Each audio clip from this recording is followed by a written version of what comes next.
ओम श्री गुरुवे नमः। ओम शांति शांति शांति। प्रणाम भगवान।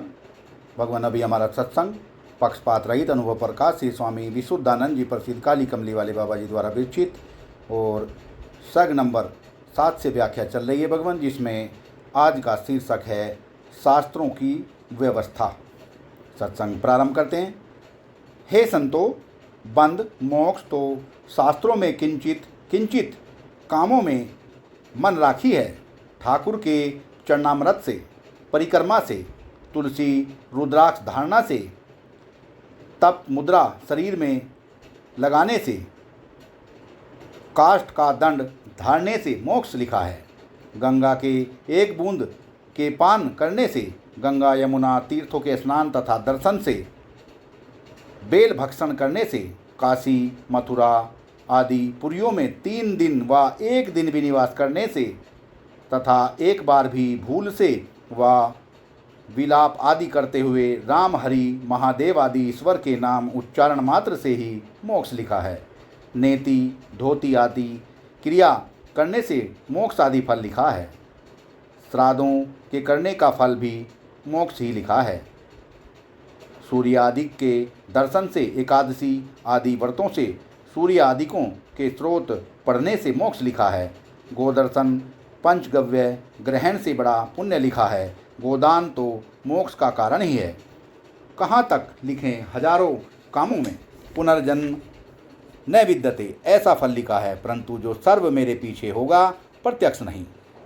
ऐसे ही परंतु जो सर्व मरे पीछे होगा प्रत्यक्ष नहीं, ऐसे ही मरे पीछे दुख रूप बंध के कारण भी अनेक लिखे हैं। पेशाब करने के विधि जो लिखी है सो अत्यंत कठिन है। तिससे अन्यथा करने से बंध रूप नरक लिखा है।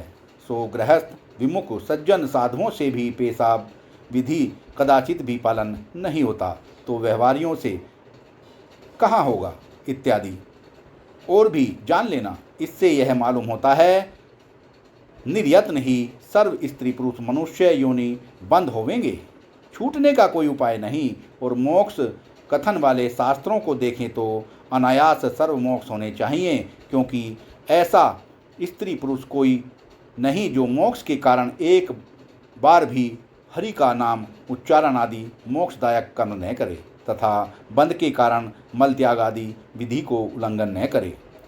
सर्व बातें शास्त्र की हैं, किसको सत कहें किसको असत कहें, कुछ अकल काम नहीं करती। सत है तो सर्व सत है, असत है तो सर्व असत है। इससे न बंध सिद्ध होता है न मोक्ष सिद्ध होता है।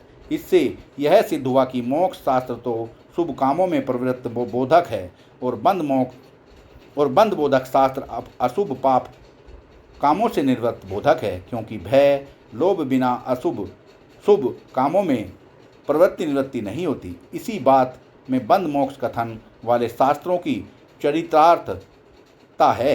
अन्यथा मानेंगे तो सर्व प्रकार से जग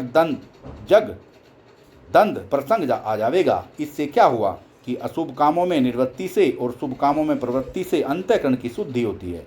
अतः अंतःकरण में ही यथार्थ सर्वसम्मत सिद्धांत शास्त्र का पक्षपात रहित यथार्थ वक्ता के सत्संग से यथार्थ अर्थ जाना जाता है, अन्य में नहीं। तिससे भ्रम निवृत्ति द्वारा यथार्थ अर्थ ग्रहण से मोक्ष रूप सुख शांति प्राप्ति होती है। सत्संग को विराम देते हैं भगवान। प्रणाम भगवान।